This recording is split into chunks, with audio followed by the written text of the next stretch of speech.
इस कार्यक्रम के पुण्यार्चक हैं स्वर्गीय सेठ श्री छिदामी लाल जी जैन की स्मृति में धर्मपत्नी श्रीमती कमल रानी जैन एवं समस्त परिवार, निवासी बमहौरी, तहसील सिलवानी, जिला रायसेन, मध्य प्रदेश।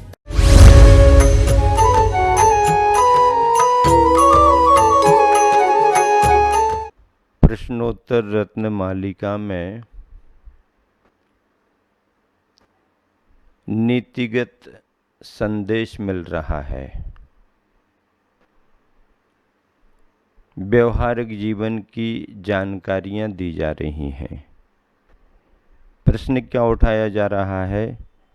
पातुम करणांजलिभिः किम अमृतम यो बुध्यते सदुपदेशः किम गुरुताया मूलम यदेदत प्रार्थनम नामः।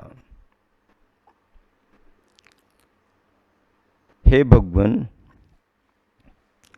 कानों की अंजुलि से पीने के लिए अमृत के समान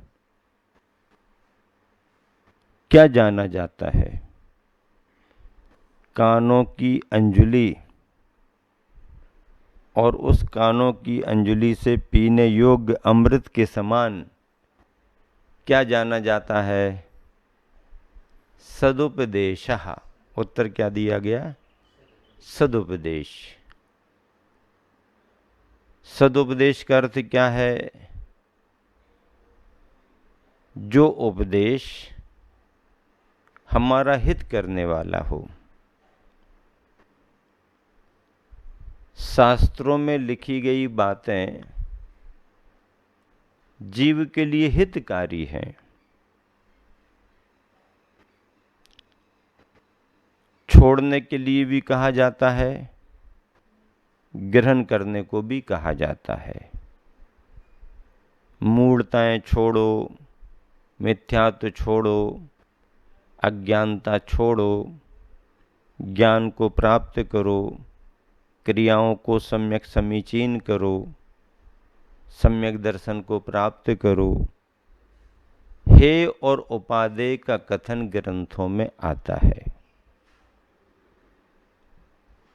जब तक जीव के लिए हे का ज्ञान नहीं होगा वो बचेगा नहीं।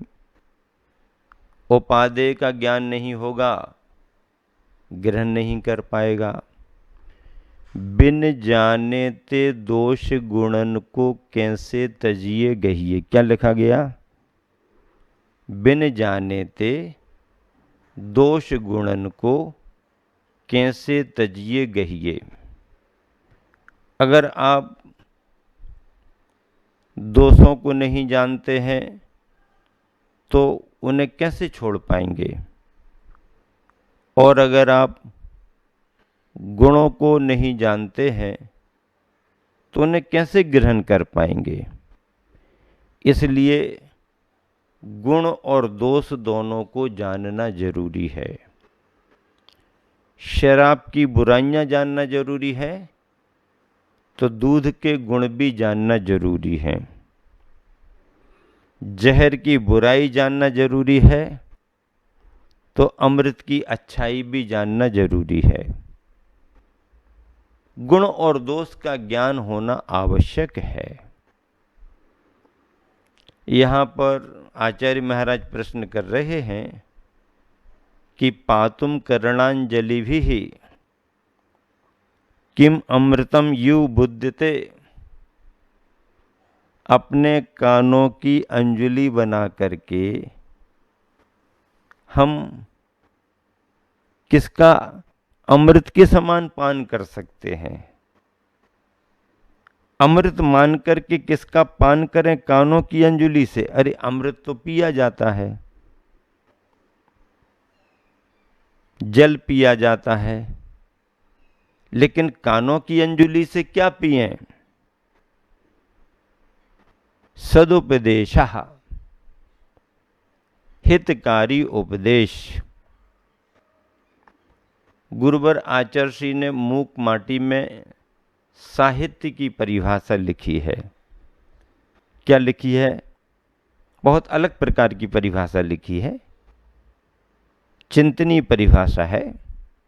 क्या लिखी? जो हित से सहित होता है वो सहित माना जाता है। क्या? जिसमें हित जुड़ा हो वो सहित है। हितेन सहिता सहिता, हितेन सहिता सहिता, जो हित से युक्त है वो सहित हो गया। और सहित का भाव ही साहित्य है। क्या? सहित का भाव ही साहित्य माना गया है। इसका मतलब ये है कि जिसमें हित का भाव भरा हुआ है वही साहित्य है।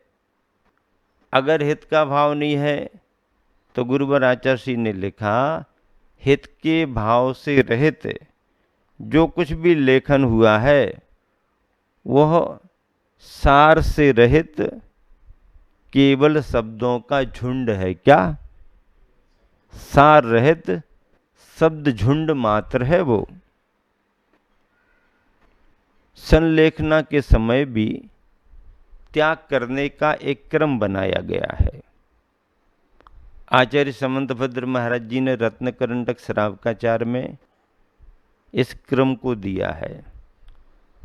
संलेखना लेने वाला साधक धीरे धीरे क्या छोड़े, तो उन्होंने क्रम बनाया कि पहले भोजन को कम करे, फिर भोजन में जो अनाज का भोजन है, दाल भात रोटी, उसका त्याग करे और पेय पदार्थ को बढ़ावे। क्या बढ़ावे? पेय पदार्थ को बढ़ावे। पेय पदार्थ बढ़ाते बढ़ाते फिर उसमें से रसों के भाग को कम करे। नीरस निर्विकृति वाले पेय पदार्थ को बढ़ाए और धीरे धीरे कम करते करते छाछ पर आ जाए। छाछ में और दही में अंतर है। दही में पानी डाल करके पतला कर दें तो वो पतला दही तो माना जाएगा, वो छाछ नहीं मानी जाएगी। छाछ का मतलब है तक्र। आयुर्वेद शास्त्र में तक्र का महत्व है।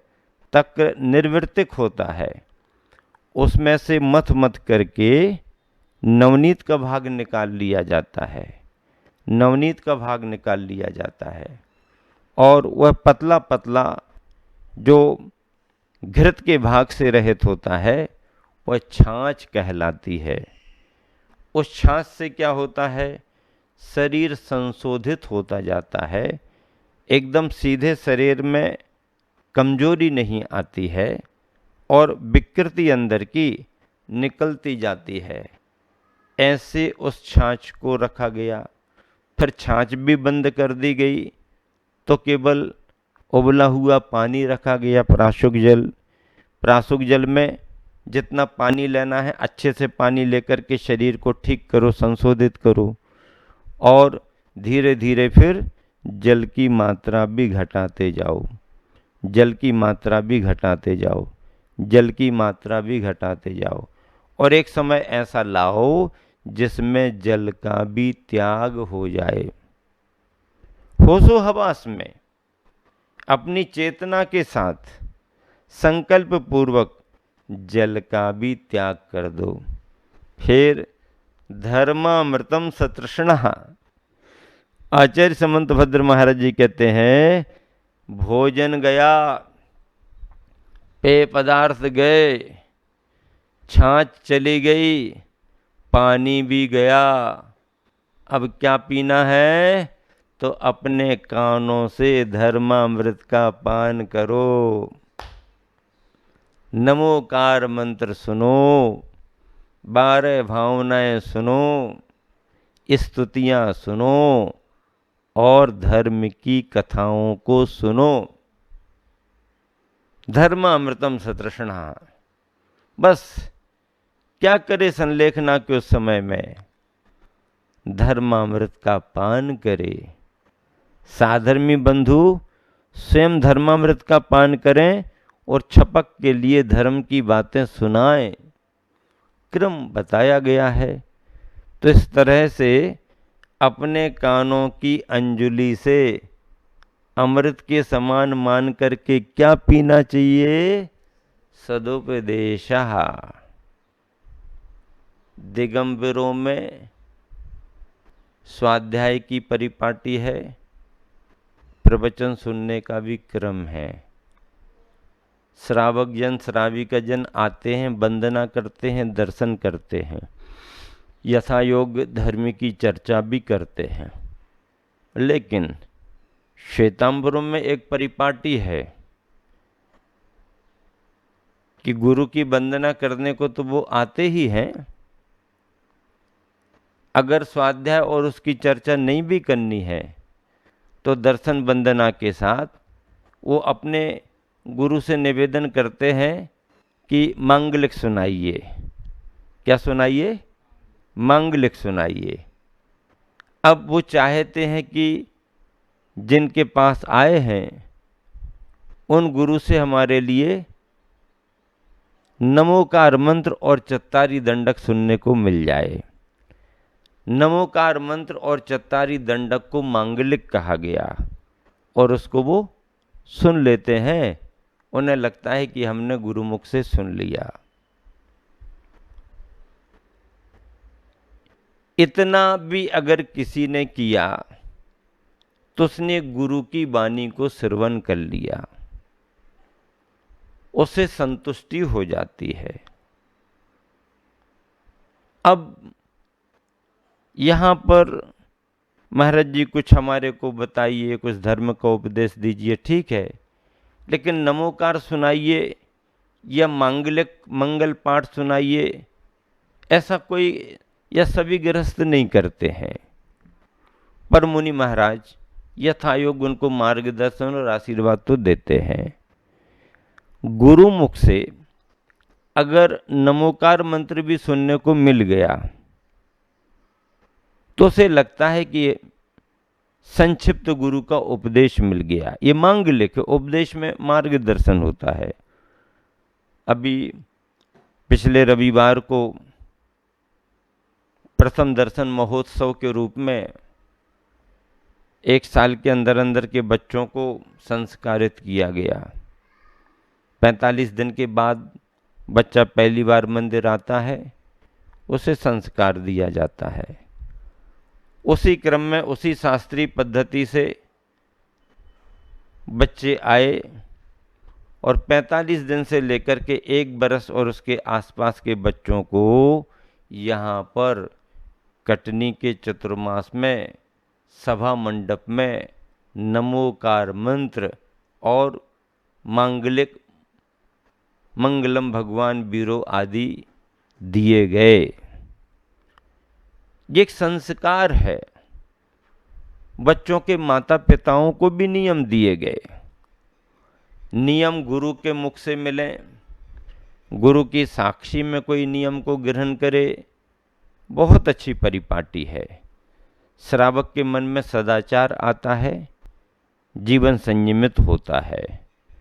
तो सदुपदेश सुनना बहुत बड़ी बात है। उपदेश के 4 शब्द भी कान में चले जाएं तो महत्व है। एक कहानी पढ़ी थी, हालांकि ये कहानी श्वेतांबरों की कथाओं में आती है, पर फिर भी सार तो सार ही होता है। ऐसा हुआ कि एक परिवार में बाप दादाओं से चोरी का सिलसिला चला आ रहा था। उनके पिता चोरी ही करते थे, नामी गिरामी थे। बच्चा भी उसी परिपाटी में आया और पिता का जब मरण होने को हुआ तो उसने अपने बेटे को बुलाया और कहा, देख रे, तुमने मेरी सारी बातें तो सीख ली हैं और तुम होशियार भी हो गया, मैंने देख लिया, लेकिन एक बात मैं आपको बता करके जा रहा हूँ कि तुम्हारा धंधा खूब फलेगा फूलेगा, लेकिन तुम महावीर के समोसरण से बचे रहना। महावीर की बात कोई सुनना नहीं। अगर तुमने महावीर की बात सुनी तो तुम्हारा धंधा चौपट हो जाएगा। हाँ, फिर तुम कुछ नहीं कर पाओगे। अगर तुम्हें अपने धंधे को इसी तरह से बढ़ाते रहना है तो वो जो महावीर का सम्मोहन लगा रहता ना, उस तरफ जाना ही नहीं। ठीक है बाबूजी, आप निश्चिंत रहिए। और पिताजी का मरण हो गया। इसने भी ठान लिया जाना ही नहीं उस तरफ। किसी एक समय ये कहीं से चोरी करके भागा, ध्यान चला गया, पीछे लग गए इसके पहरेदार, पकड़ो पकड़ो पकड़ो, माल चुरा के ले जा रहा, पकड़ो पकड़ो। अलर्ट हो गए सब, कोई इधर से कोई उधर से, भाग ना पाए, पकड़ लो। इस रास्ते पर आगे बढ़ने को हुआ, वहां सामने देखा कि निकल नहीं पाएंगे, रास्ता घेरा हुआ है। इस तरफ को देखा, भागने को हुआ तो उस तरफ भी सैनिक खड़े हुए हैं। इसी तरफ देखा तो उस तरफ भी सैनिक खड़े। अरे मामला तो बिगड़ गया। अब केवल एक ही रास्ता बचा, और वो रास्ता महावीर के सम्मोहन का था। क्या? वो महावीर के सम्मोहन का था। उसने बहुत सोचा इस रास्ते पर आगे न बढ़ना पड़े, पर मरता क्या ना करता। समझ में आया नहीं आया? मरता क्या ना करता। अब उसे लगा कि तीन तरफ तो मरना ही है, इस रास्ते पर चलो। उसने युक्ति निकाल ली कि इस पर दौड़ते जाएंगे, और जब सम्मोहन का स्थान आएगा तो दोनों कानों में उंगली डाल लेंगे, महावीर भगवान की कोई आवाज ही नहीं आएगी, और जल्दी से निकल जाएंगे। ऐसा सोच करके उस रास्ते पर आगे बढ़ा। जैसे ही सम्मोहन के ठीक सामने पहुंचा, कानों में अंगुली तो डली ही थी, कुछ सुनना है ही नहीं, लेकिन कहानी में लिखा उसी समय उसके पैर में जोर का कांटा लगा। क्या? पैर में जोर का कांटा लगा। अब जब कांटा लगी गया तो भाग नहीं सकता। उसने सोचा कि तुरंत कांटा निकालो, नहीं तो सैनिक आ जाएंगे। कांटा निकालने के लिए जैसे ही उसने अंगुली निकाली, उसी समय आवाज पहुंच गई कि देवों की छाया नहीं पड़ती। ना सुनते हुए भी सुन लिया, आगे भागा, पकड़ में आ गया। और योजना के तहत उसे एक ऐसे मायावी स्थान में रखा गया जहां देवियां, स्वर्ग का वातावरण, और उससे सारी बातें पूछी गईं। उसने देखा, कहा तो जा रहा है स्वर्ग है, इनकी तो छाया पड़ रही है। वहाँ तो सुना था देवों की छाया नहीं होती है, तो भ्रम है। और उसने कोई बात सच्ची नहीं बताई, और सब झूठी झूठी बातें। तुमने क्या किया? मैंने इतना दान दिया, मैंने इतनी सेवा की, मैंने इतनी दया की। जो नहीं किया वो सब बताए, जो किया कुछ नहीं बताया। अब जब कोई साक्ष्य मिला नहीं, सबूत मिले नहीं, उसको छोड़ दिया। बाहर आकर के विचार करता है, अरे महावीर के 2 शब्दों ने मेरे को बचा लिया। अगर महावीर की पूरी वाणी में सुन लूं तो बेड़ा पार हो जाएगा। सम्मोहन में गया, दीक्षित हो गया, कल्याण कर लिया। भले उसके पिता संकल्प दे करके गए, लेकिन महावीर के 2 शब्दों ने उसे बचा लिया। विश्वास जम गया, और महावीर की शरण में चोर पहुंच गया, कल्याण कर लिया। सदुपदेश अमृत के समान कानों से पीना चाहिए।